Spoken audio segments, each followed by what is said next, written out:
Una pareja de adolescentes, una cita de noche, un camino oscuro a las afueras de Great Falls, Montana. Cuando los encontraron, él estaba boca abajo en el suelo con las manos atadas. A 8 kilómetros de ahí, ella. Durante 65 años nadie supo quién lo había hecho, hasta que una única célula preservada en una caja de evidencias desde 1956 cambió todo. Great Falls, Montana, enero de 1956. Un lugar donde el invierno no llegaba y se quedaba. Se metía en la tierra, convertía los ríos en vidrio negro y hacía que la gente cerrara sus puertas, se acercara a los suyos y se quedara callada. Una ciudad de apenas 40.000 habitantes, encajada entre el río Missouri y la llanura infinita que se extendía hasta el horizonte. Un lugar donde todos se conocían, donde un chico que entraba a un restaurante ya tenía su pedido listo antes de sentarse, donde los secretos tardaban en moverse y la vida tardaba más todavía. Por debajo de toda esa quietud, algo ya estaba saliendo muy mal. Lloyd Vogel tenía 18 años y no era de Montana. Venía de Waco, Texas, un lugar más cálido, más ruidoso a 1000 millas de ese silencio helado, y había llegado a la base aérea de Malmstrom apenas unos meses antes, asignado al Escuadrón 29 de caza e interceptores. Todavía era joven como para sentir que el mundo cabía en sus manos. Era el tipo de persona que la gente notaba, no porque fuera llamativo, sino porque irradiaba algo abierto y fácil. Amaba bailar, amaba la música, y desde el momento en que conoció a Patrick Skitsky en diciembre de 1955, no parecía pensar en mucho más. Patricia Patty, para quienes la conocían, tenía 16 años y cursaba el último año de Great Falls High School. Era brillante, sociable. El tipo de chica que se acordaba del nombre de todos y que sonreía en serio. Su familia vivía al suroeste de la ciudad, en uno de esos barrios tranquilos donde las casas están pegadas y los jardines son chicos pero cuidados. Llevaban apenas unas semanas juntos, pero quienes los conocían decían que parecían pertenecer el uno al otro, no de manera posesiva, sino de la manera en que dos personas que encontraron algo raro saben que lo encontraron. Ya circulaban rumores de que podrían estar pensando en casarse. Eran jóvenes, eran felices, y la noche del 2 de enero de 1956 tenían planes. Una salida simple, nada fuera de lo ordinario, nada que nadie hubiera mirado dos veces, nada que sugiriera que sería la última noche en que cualquiera de los dos pasaría con vida. La noche empezó como empezaban la mayoría de las noches, para una pareja como ellos. Alrededor de las 9, Lloyd y Patty fueron vistos en Pete's Drive-In, un lugar popular de Great Falls, el tipo de sitio al que iban los adolescentes a comer, hablar y matar el tiempo antes de volver a casa. Se los veía relajados. Nada en ellos esa noche llamaba la atención. Solo dos chicos en una cita disfrutando la compañía del otro mientras el frío de enero presionaba contra las ventanas desde afuera. En algún momento, pasadas las 9, se fueron. Tomaron el auto hacia el oeste por Avenida Central, en dirección a un tramo de camino cerca del Parque Wadsworth, un lugar conocido, una especie de rincón de enamorados, donde las parejas jóvenes iban a estar solas, a hablar, a sentarse en el auto con la radio encendida y el mundo afuera olvidado. Era una rutina y en una cuestión de horas se convertiría en el lugar más peligroso en que Lloyd Vogel y Patricia Skitsky habían estado en su vida. Lo que ocurrió después de ese tramo oscuro de camino junto al río San, bajo un cielo de enero sin testigos, no sería comprendido en su totalidad sino 65 años más tarde. La mañana del 3 de enero llegó gris y fría. Tres chicos caminaban por la orilla del río, no esperaban encontrar nada. Entonces vieron el auto. Estaba estacionado al costado de un camino de tierra, en el tipo de lugar donde las parejas solían detenerse. Las luces delanteras seguían encendidas, el motor en marcha, y tendido boca abajo sobre el suelo frío había un joven. Sus manos estaban atadas detrás de la espalda con su propio cinturón. Los chicos no necesitaron acercarse más. Dieron vuelta y corrieron. En menos de una hora los agentes de la oficina del sheriff del condado de Cascade estaban en la escena. El cuerpo fue identificado rápidamente. Lloyd Dwayne Vogel, 18 años, aviador de la Fuerza Aérea de los Estados Unidos, había recibido 2 disparos en la cabeza. Lo que los investigadores encontraron en esas primeras horas llevaría un peso que persistiría por décadas. El motor seguía encendido, las luces encendidas, la radio todavía sonando, como si la noche simplemente se hubiera detenido y no hubiera vuelto a arrancar. Dentro del auto no faltaba nada. Había dinero en la guantera, una cámara cara, descansaba en el asiento, intacta. Quien había hecho esto no venía por las pertenencias de Lloyd. Esto no era un robo. Y en ese mismo momento, en algún lugar, Patricia Kitsky seguía desaparecida. Las familias fueron contactadas esa mañana. La noticia se propagó por esa ciudad del modo en que siempre lo hace en un pueblo de ese tamaño, como una grieta que atraviesa un vidrio, rápida e imparable. Durante unas pocas horas, quizás menos, hubo esperanza.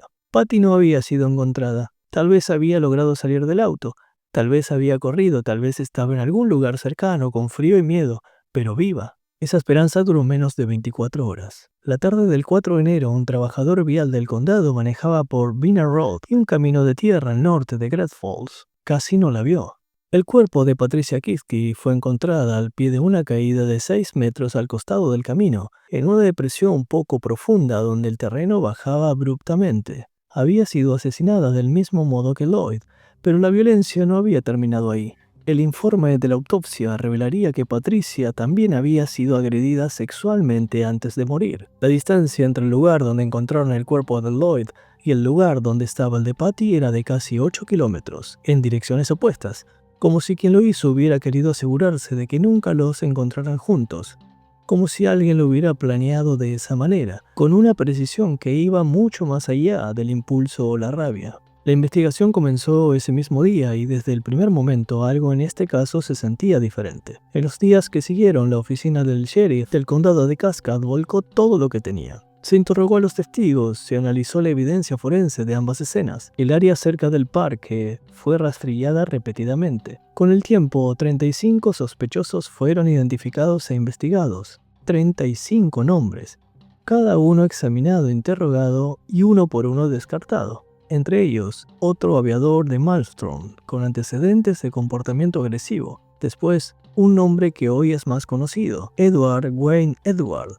arrestado por robo en Montana ese mismo año de 1956. Edward sería vinculado décadas más tarde a una serie de crímenes contra parejas en Ohio y Wisconsin. El tipo de patrón que los investigadores de Great Falls tuvieron en cuenta. Su ADN fue comparado. No coincidió. También fue considerado Wade Bulger, el famoso jefe de la mafia de Boston, que había vivido en Great Falls a principios de los años 50 y había sido arrestado ahí por violación en 1951. Bulger tenía historial, tenía motivo posible, tenía presencia en la ciudad en la época correcta. Su ADN tampoco coincidió.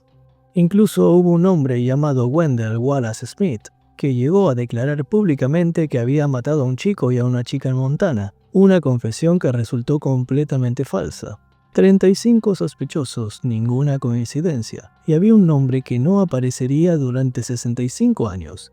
Un nombre que en 1956 no figuraba en ningún expediente. Nunca había sido considerado, nunca había sido mencionado por ningún detective que hubiera trabajado en el caso. Esa parte de la historia viene después. Lo que los investigadores tenían en enero de 1956 era muy poco.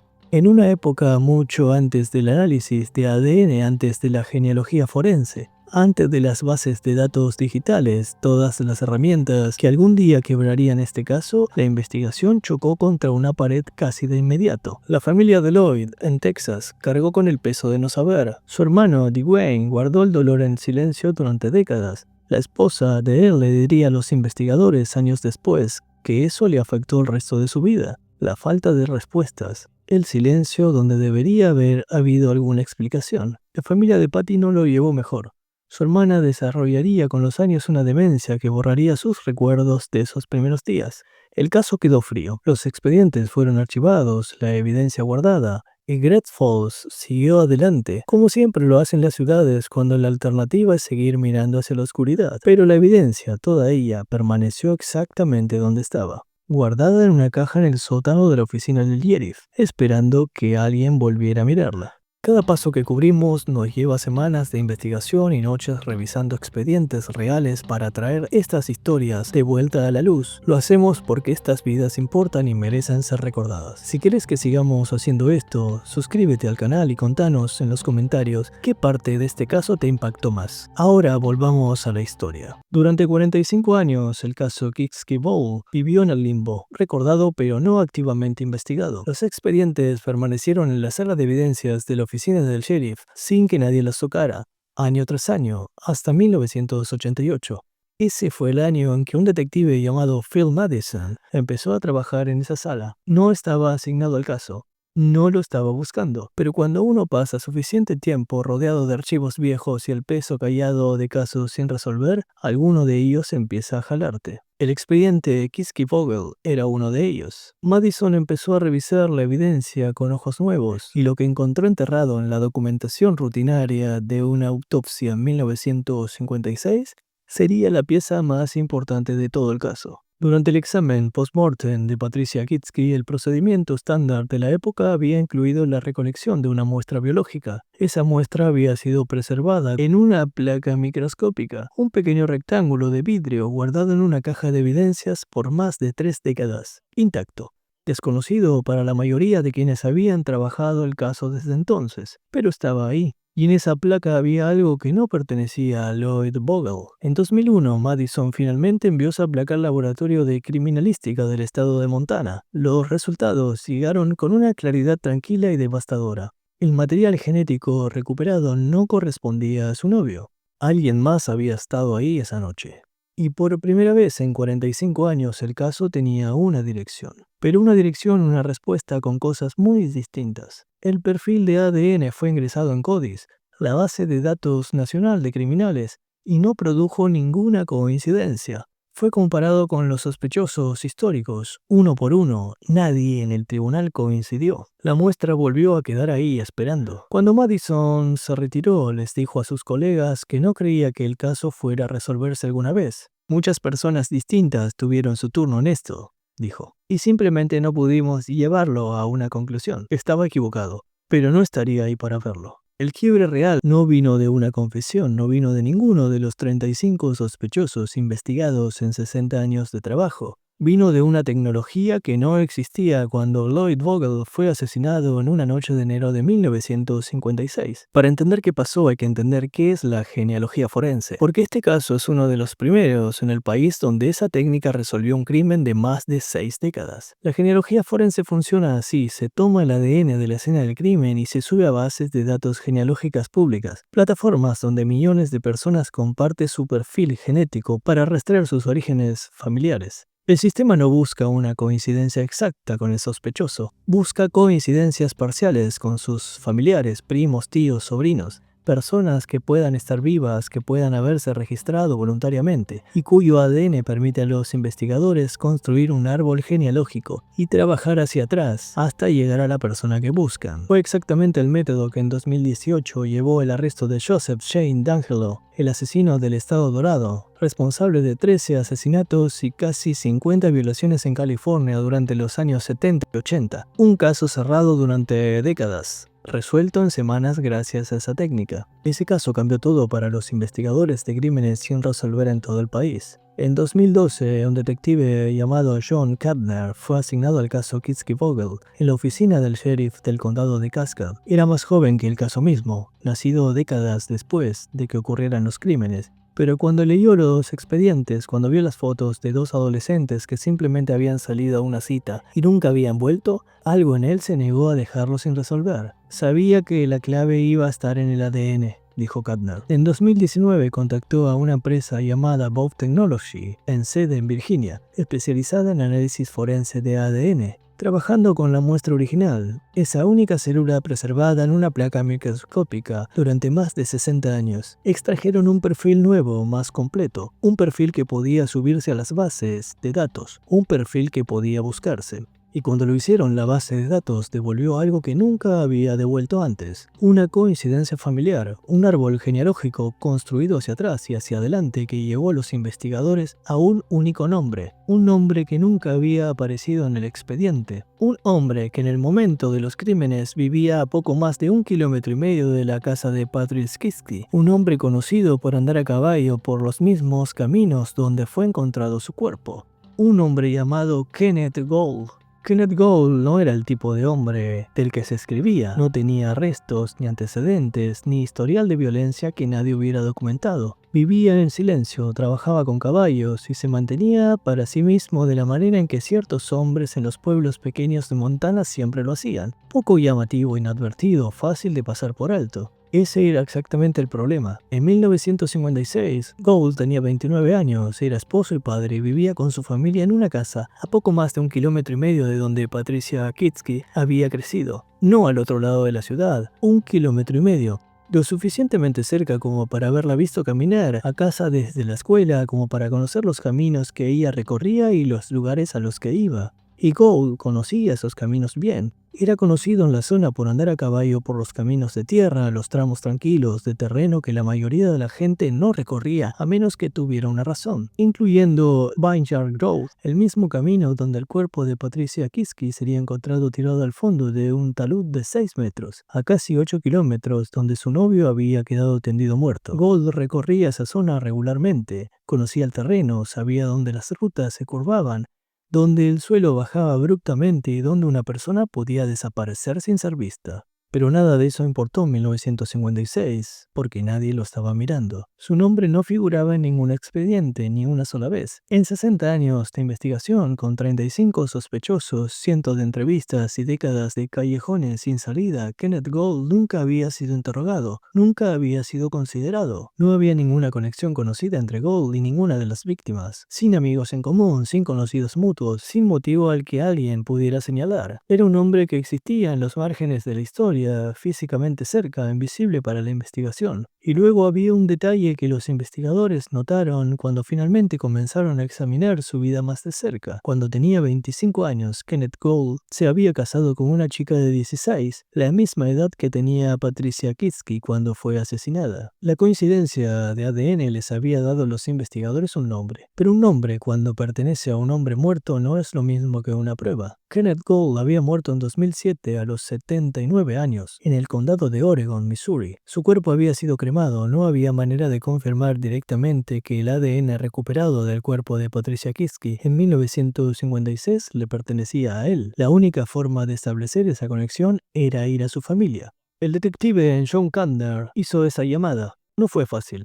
Los hijos de Gould vivían en Missouri, décadas alejados de Great Falls, sin ninguna idea de que su padre pudiera haber estado vinculado a algo así. Kantner tuvo que decirles con claridad y cuidado que su padre era ahora el principal sospechoso en un doble homicidio de 65 años de antigüedad.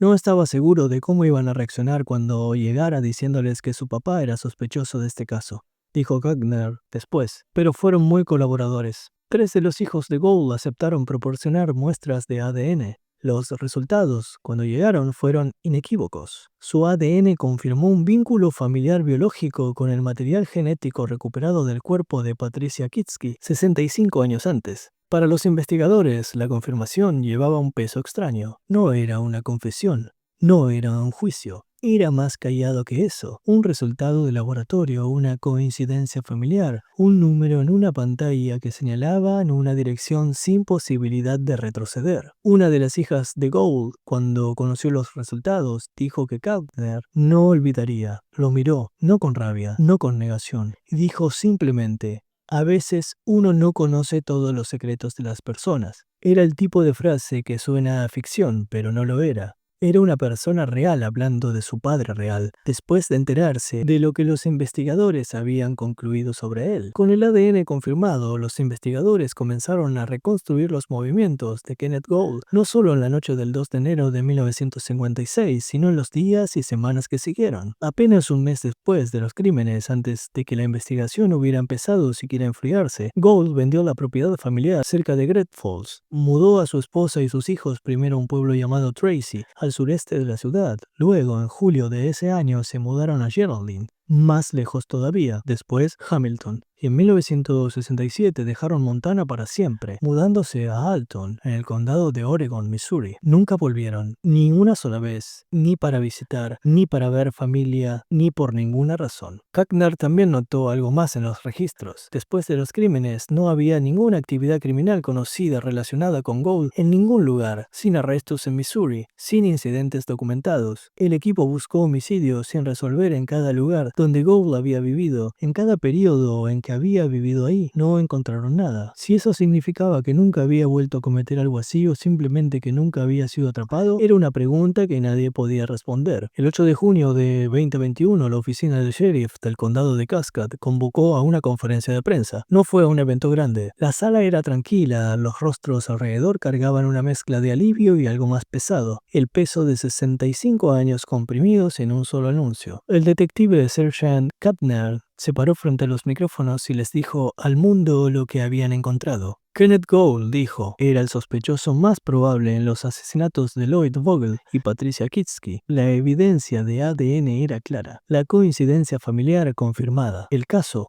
uno de los más antiguos en el país en ser abordado mediante genealogía forense, estaba cerrado. El sheriff Jesse Slaughter, de pie a su lado, eligió sus palabras con cuidado. Gould es el sospechoso más probable, dijo. Pero no podemos decir que es culpable porque está muerto y también lo están muchas otras personas asociadas al caso en aquel momento. Hizo una pausa. Esto es lo mejor que vamos a poder obtener en un caso como este. Era una declaración honesta y también era, a su manera, profundamente insatisfactoria, porque la verdad es que hay casos que terminan con arrestos y hay casos que terminan con respuestas. Este terminó en algún lugar entre los dos. Según la reconstrucción de Kapner, en la noche del 2 de enero de 1956, Lloyd y Patty se dirigieron al rincón de enamorados cerca del parque Watford. En algún lugar, en algún momento fueron confrontados. Lloyd fue inmovilizado con su propio cinturón y murió donde cayó, boca abajo en el frío suelo de Montana.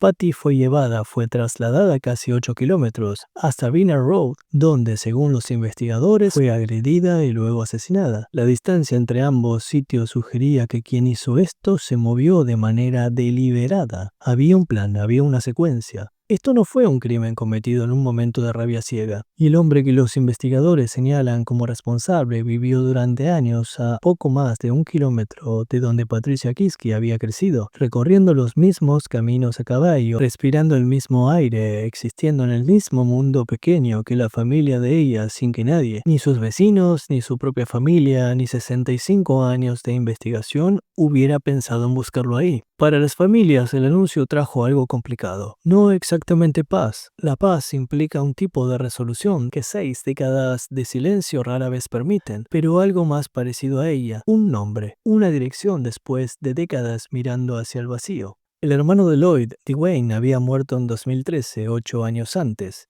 Su esposa le dijo a Kapner que Dwayne había cargado con esa pérdida el resto de su vida, en silencio. Lo afectó durante toda su vida. Simplemente no saber qué le había pasado a su hermano. Nunca llegó a saberlo, pero su familia sí supo, y para ellos eso importó. La hermana de Patricia Kitsky, todavía viva cuando el caso fue cerrado, sufría de demencia avanzada. Los detalles del caso, la resolución, el nombre, el ADN, eran cosas que ya no podía comprender del todo, pero sus parientes sobrevivientes entendieron. Ellos supieron. El caso fue cerrado, el expediente sellado. Kenneth Gould estaba muerto, cremado, más allá del alcance de cualquier tribunal. Había cargado ese secreto durante 51 años, desde la noche que los investigadores señalan como la de los crímenes hasta en la mañana en que murió, en Missouri, rodeado de la familia que había criado y la vida que había construido después de Great Falls. Nadie supo jamás, ni su esposa, ni sus hijos, ni una sola persona en las décadas que siguieron, hasta que una muestra preservada en una placa microscópica durante 65 años lo contó todo. Kapner, en los meses posteriores al anuncio, reflexionó sobre lo que el caso había significado para los detectives que lo habían trabajado a lo largo de generaciones. Pusieron el corazón y el alma en este caso. Solo te hacía darte cuenta de lo duro que habían trabajado y qué cerca habían estado sin saberlo. La evidencia había estado ahí todo el tiempo. La placa, la célula que llevaba la respuesta, guardada en una caja en el sótano de la oficina del sheriff durante décadas, esperando a que la tecnología alcanzara lo que la ciencia en 1956 todavía no podía ver. Y cuando finalmente lo hizo, detrás de 6 décadas de misterio, no había una conspiración ni una red criminal. Había una sola persona, un hombre que vivía a la vuelta de la esquina, que recorría los mismos caminos a caballo, que le sonreía a la gente en el pueblo y guardaba un secreto que nadie había pensado en buscar. Lloyd Dwayne Vogel, Patricia Kitsky, fueron dos adolescentes que salieron a una cita en una noche fría de enero de 1956, que se rieron en Pet's Drive-In y manejaron hacia un rincón de enamorados con nada por delante más que el resto de sus vidas. Sus nombres ya no están olvidados, su historia ya no está enterrada en una caja en un sótano, y el hombre que los investigadores señalan como responsable de haber terminado esas vidas, el hombre que recorría Binner Road a caballo, que vendió su propiedad y mudó a su familia fuera del estado y pasó 51 años, como si esa noche nunca hubiera ocurrido, ese hombre ahora también tiene un nombre: Kenneth Gould. Y Great Falls, 65 años después, finalmente tiene una respuesta.